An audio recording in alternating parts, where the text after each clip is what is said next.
আজকের আমাদের শেষ দিন। ভগবান আর কত পরীক্ষা নেবে। হ্যালো বন্ধুরা, কেমন আছো সবাই? সকালে একটা দুধ আনা হয়েছিল, সেটাই রয়ে গেছিলো। আর দুধ থাকলে আমার এত দুধ চা খেতে ইচ্ছা করে, তাই এই সন্ধেবেলা একটু দুধ চা বানিয়ে নিলাম। আর মেয়েকে, আজকের মেয়ের পড়া নেই, বাড়িতে রয়েছে সন্ধেবেলায়, ওর জন্য একটু দুধ গরম করে আগে ঢেলে নিয়েছিলাম। আর এখন দুজনে মিলে একটু সন্ধ্যাবেলায় টিফিন করছি। আমি দুধ চা আর এদিকে নিয়েছি চানাচুর, মুড়ি, টোস্ট ছিল ঘরে, টোস্ট নিয়েছি। আর এবারে হচ্ছে দুজনে বসে খাবো। আজকের ব্লগটা, রাতের ব্লগটা তোমাদের সাথে শেয়ার করছি। আর প্রথমেই বললাম, এই ঘরে আজকের আমাদের শেষ দিন বন্ধুরা। আমাদের এই ঘরটা ছেড়ে দিতে হচ্ছে, আমরা এবার অন্য ঘরে থাকবো।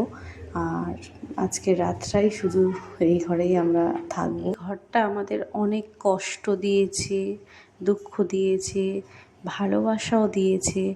মানে বলবো না যে খারাপ, মানে খারাপও হয়েছে, আমাদের সাথে ভালো হয়েছে, মানে একটা আলাদাই শান্তি। হয়তো অনেক কষ্ট করে থাকতে হয়েছে আমাদের, মানে আর কটা দিন গেলেই 3 বছর আমরা এই ঘরটাতে রয়েছি। মানে এই ঘরটাতে যে মানে এতটা কষ্ট থাকা, সত্যি মানে আমরা বলে না, যেই থাকবে তারই কষ্ট হবে। একদম ছোট্ট ঘর, বাচ্চা নিয়ে, তারপরে জল নেই, বাইরে জল ব্যবহার করা, মানে এতটাই কষ্ট করে মানে থাকা, সত্যি মানে আমাদের পক্ষে আর সম্ভব হচ্ছে না। যাই হোক, মানে এই ঘরটা আমরা চেঞ্জ করছি, অন্য ঘরে থাকবো এবার। আর মেয়ে বসে বসে এখন একটু খাওয়া দাওয়া করছি। আর আমি তো চা খেলে বলো না, মেয়ে খুব মানে ও একটু মানে ইচ্ছে করে, যেহেতু বড়রা কিছু খেলে বাচ্চাদের খেতে ইচ্ছা করে। আর আমি এখন বসে বসে একটু ছোলা বাদাম কৌটোতে ছিল, সেটা খাচ্ছি। আর ছোলা বাদাম খেতে মানে খুব ভালো লাগে বলো না, ঘুরতে ফিরতে একটু কুটকুট করে খাওয়া। আর তারপরে উঠে একটু বই টই ওর গুছিয়ে রাখছি। ও তো স্কুল থেকে এসে ওগুলো বের করে বলো না এতটাই ক্লান্ত হয়ে যায়, তবু নিজের সব কাজও মানে এই সব বই টই গোছানো ফোছানো বলো নিজেই গুছিয়ে নেয়। তবুও মাঝে সাঝে একটু যে মা গুছিয়ে দাও, তাই এগুলো গুছিয়ে গাছিয়ে রাখছি। আবার রাতে রান্না বান্না হবে।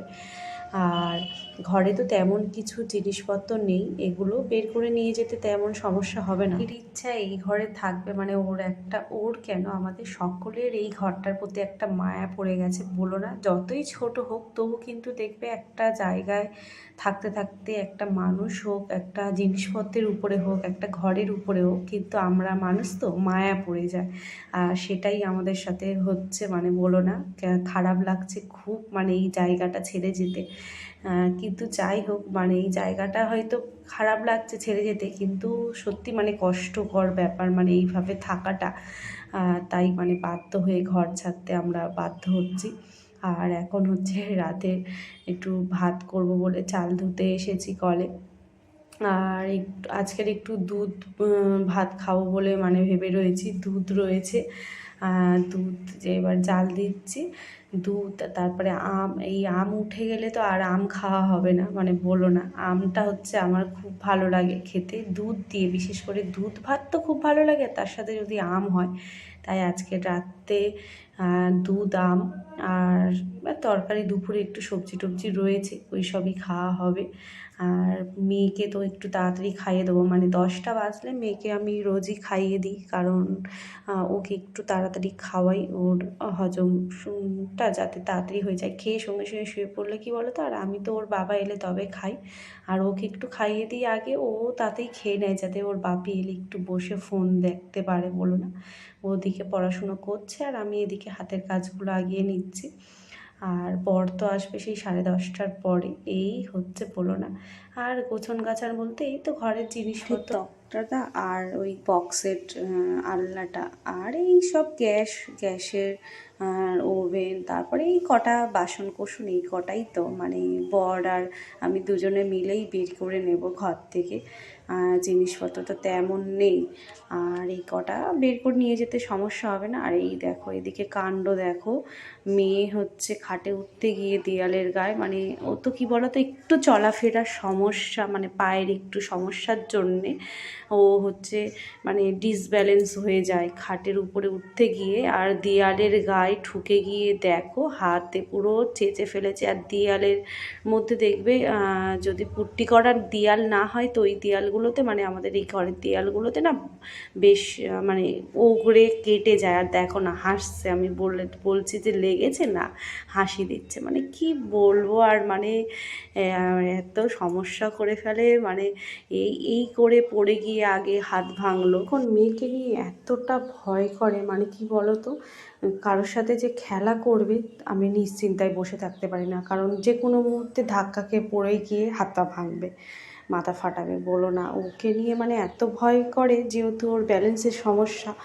আর সেই জন্য ওকে মানে কারোর সাথে যদি থাকে, আমার কাছে যদি বসে থাকে তো ওই, না হলে এতটাই চিন্তা হয় আর কি বলবো। যাই হোক, ও মানে এই মুহূর্তে ভালো আছে, সুস্থ আছে, এটাই আমার শান্তি। আর এখন দেখো আম কাটছি ওকে আগে খেতে দিয়ে দেবো বলে। আর ও তো তাড়াতাড়ি খাওয়ার জন্যে, মা তাড়াতাড়ি ভাত দাও, কারণ বাপি এলে বাপির ফোন দেখবে, তখন আমরা খাবো, ও বাপির ফোন দেখবে। সেই জন্যে আবার তাড়াতাড়ি খাওয়ার খুব মানে বলো না, 10টা বাজতেই আমাকে তাড়াতাড়ি ভাত দাও, রোজ আমাকে মানে একইভাবেই হচ্ছে মানে জ্বালাতে থাকে। ওকে আমি হচ্ছে দুধ ভাত মাখিয়ে দিচ্ছি খাওয়ার জন্য, আর ও দুধ ভাত খেতে খুব ভালোবাসে। আমার লক্ষ্মী, মানে বলো না, কোনো ঝামেলা করে না মানে খাওয়া দাওয়াতে। তবে কি মানে মাছ চাই, ভাত পাতে একটু মাছ হলে ও মানে বেজার খুশি, যে আজকের মাছ হয়েছে তো, মাছ না হলে মানে যেন একটু মুখে কিন্তু। আর ডাল হলে তো খুব রাগ, মানে ডাল ভাত খেতে চাইবে না।